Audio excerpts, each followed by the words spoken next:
Okay, so we're above. Basically, all of that hill right there, And almost all that timber you see in the lower level is part of that. Okay. Timber. I'm a little stocked in, so I hope this video is coming out okay. But can you tell us, this tank here is the one you were referring to down below? This is our main distribution tank that comes from the Salt Creek water right. Okay. It comes down, comes into this tank. Then, once it fills up and overflows, you can hear the water running over the top. Yes. Comes down. There's a bear bin there. Uh-huh. I can let them out, but then to be a pain in the butt to put back in. And there's bears running around too. Oh, you got dogs. Oh yeah. Okay, so then it overflows. The overflow comes in and goes out to these two 10,000-gallon water tanks that serve the fire department. Okay. And if we walk on down this way, we'll run into the subdivision property. And that's worth seeing because that's already zoned R2, right? That is R2. That is zoned R2. So like you said earlier, everything that's on the plot map's already passed zoning. Yeah, it's a tentative subdivision approval. I haven't been able to, with the market the way it is, to go to the expense of getting what they need to finalize the plat. Okay. But this would be one of the accesses into the property, would be right along this route here.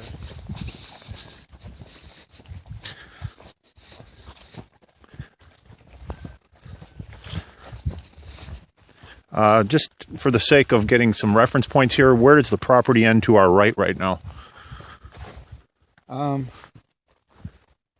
It's way back up. Okay, good. So there was some talk about there being a vineyard. That there is the potential. I know, to have that. Where were you envisioning that? That would be up on these slopes. This is a gentle enough slope to do wine grapes. This could go all the way from clear down those houses, through the school, all the way through here, all the way up into the Perfect. Yeah. Now I see what you mean. This is this. Look at the exposure. Yep. Right. Look at what we've got for light. Where we've got our light, how it's laid out. We've got that beautiful morning mist that vineyards want, so that you don't have that hard thing. Okay. It's that's some more bear scat. Okay. Bear poop. Black bears? Yeah. Are they particularly aggressive? No, they're very unaggressive. So right in here is probably about where the subdivision would begin, over in here somewhere. And as we looked at it down below, there was this this little rise. So I think we're on top of that rise right here. We're on this Bench. So this would be like a roadway in, and then you could have your houses up in here, or along in here. Oh yeah. Then that tank will also feed these tanks. This used to go to the school. Okay. They're still functional? And various other places, but we've kind of, the school isn't using it. So we use it to go down to some of the properties on this end.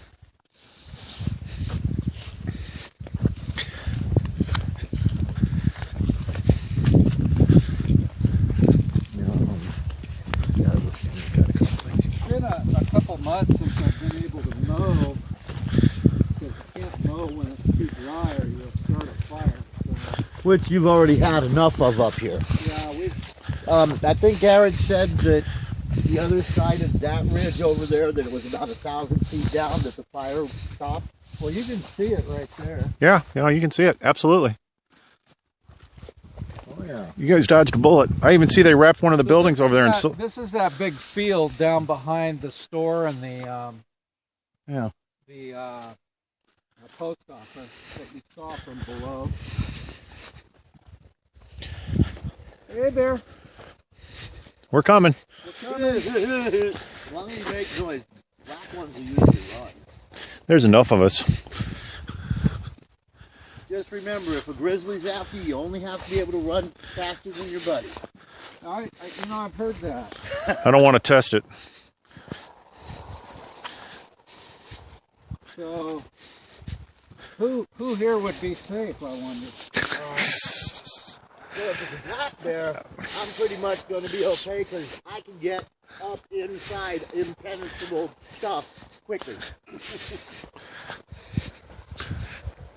If it's a grizzly, I'm not going to be near it, so it don't matter.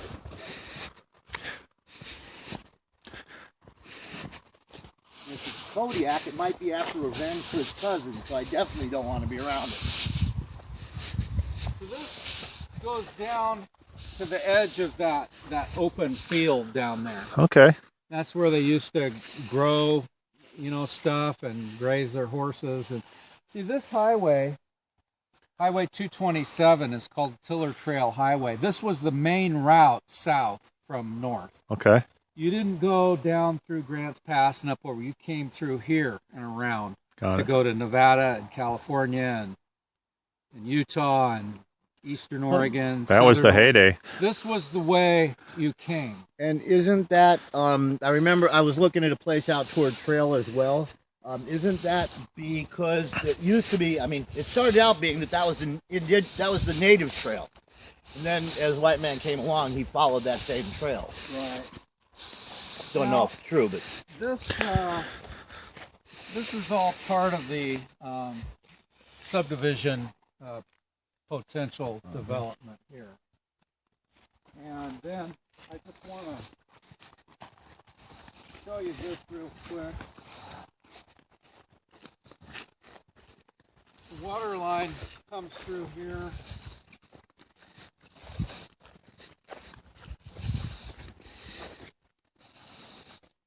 And water line goes down and then over to this house, that gray house right there. Okay. It will go to that gray house. This is the back of the school property here Right. that we're looking at. This is their water infiltration system right here that's going to be included in the sale. But that used to all be. Well, the water filtration plant, is that part of the school purchase, or is that? Yeah, that would be part of the school. Yeah. They had to put in a real sophisticated one. Yes, we went through it and got it on video. Part of the old Tiller apples right here. Oh yeah, look at that. trees. Gone down low. The bear getting after The bears are really active right now with the berries and the apples. This is their time of the year to. I don't know if they truly hibernate here because it's so mild. They don't go into hibernation. I think they do slow down a lot. So what do you watch out for? Just maintain your trash so they're not digging into that and Yeah, that investing any and- time in your property. if they- Right, yeah, just they pretty much keep to themselves. We don't have a problem with bears. There's a few cougar around that could be a problem, but if there is, they come get them. coyotes. No coyotes. Really? Well, there are. I have seen a coyote way back up in that way. But so there's not very many coyotes. No wolves yet. Bobcat. Have any of the wild pigs that are from a little further south? Do we have time to No, see no. where the water No, comes in we don't up have higher on the hill? pigs. Okay, great. Yeah. You see all that bear scat all the way up? Yeah, Now, we're not alone. who is going to have a pig? Yeah, rose hips, use edible. Okay. Rose hips are. Yeah, there Blackberries could are, be edible. at the Uh-huh. very Very edge apple of trees the all the way up state here. line. Yeah, it's right Yes. down by south of Turkey Rock. feathers. Oh yeah. Garrett, Yes, sir. take a right there just for a minute. I'm going to take a leak. Okay. So we got, looks like we got some adult bears and some cub bears. Must be sow with some cubs.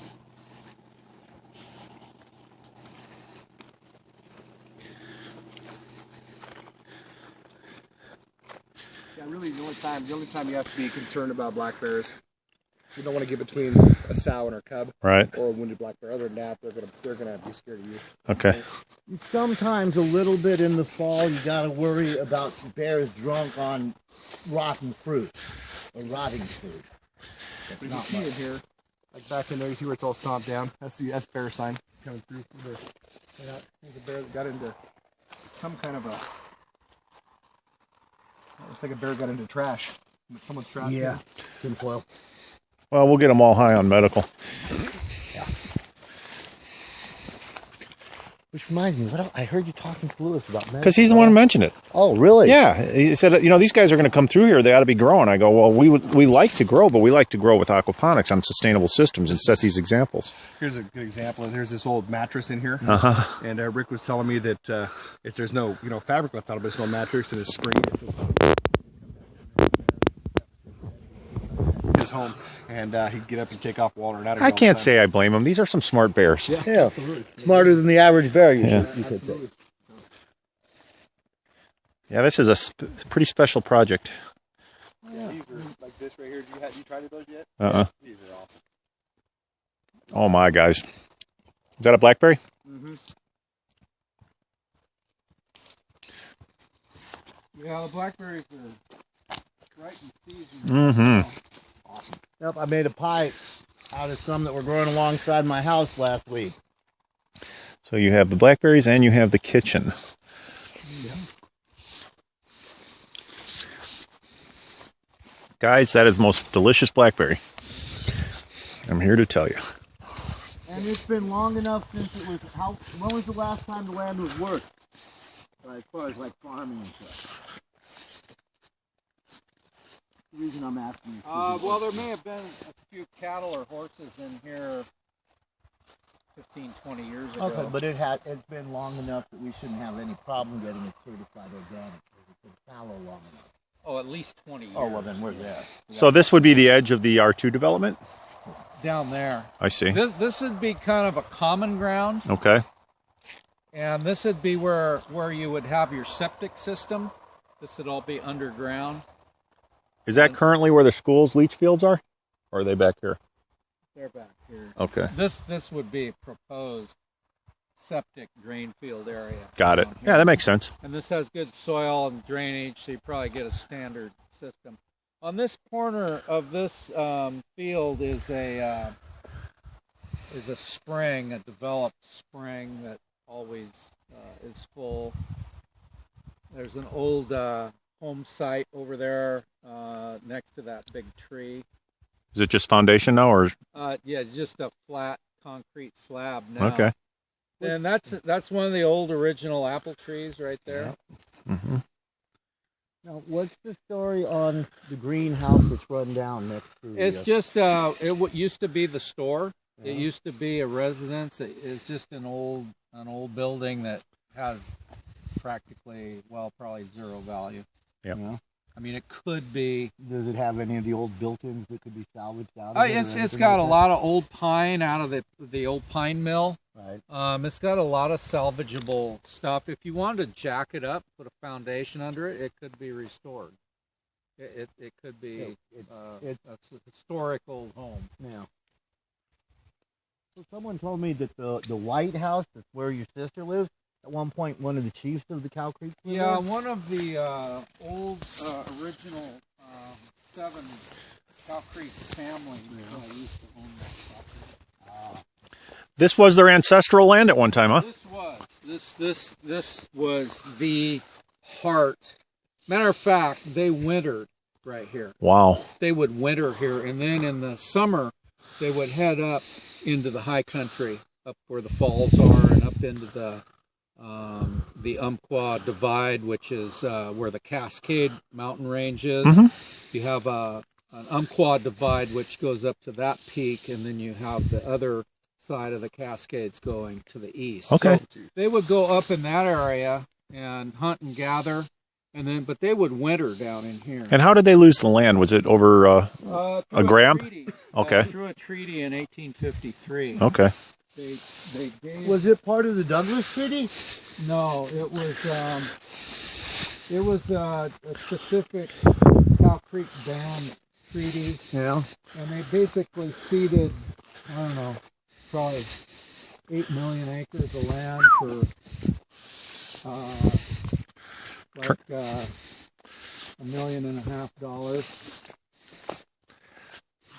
It was like 2 cents an acre. Mm-hmm. Then they turned around and sold that same land to the trappers, miners, pioneer settlers for $1.25 an acre.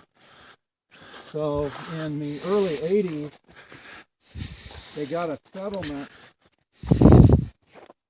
that helped them then build the Seven Feathers Casino. And that settlement had nothing to do with the original. $1.5 million. Okay.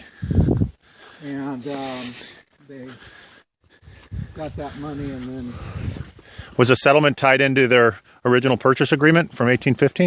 1853. 53, yeah. So they had a relook at it. Now they're relooking at it again, and Can't- they end up getting some more land back. So this gives you a pretty good picture of what these homes would be. Oh, another thing I might mention, over here on the south side, Side we're looking at. North side. we've got the south exposure here. Mm-hmm. So in the winter, you're going to be 10, 20 degrees warmer than down there where those other buildings. Yep. That's kind of down. Good point. This is very sunny, warm. You get some summer breezes through here, and the winter sun is what's really cool. Yeah, those extra This is degrees just- warmer in the winter. This is shirt sleeve weather here in the winter compared to down coat down there. So just that little bit of change of position makes a big difference. And that's why the Native Americans, that's why they wintered here, is it was so mild. They had everything they needed. They had game, fish, Yeah. everything they needed was right here, including no snow.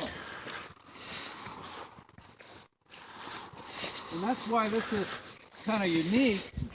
You feel like you're way up in the mountains, but we're 1,000 feet. Yeah. We're probably 1,100 feet right here. No, it's remarkable. And I can see the difference too, just from being down below. And even in this weather, it is warmer up here. Mm-hmm. Yep. Well, it's the same bear, but he was really full of poop. Been really working these berries. Oh yeah. I had a dog that when I'd take her out walking, she'd master the art of curling her whip back and picking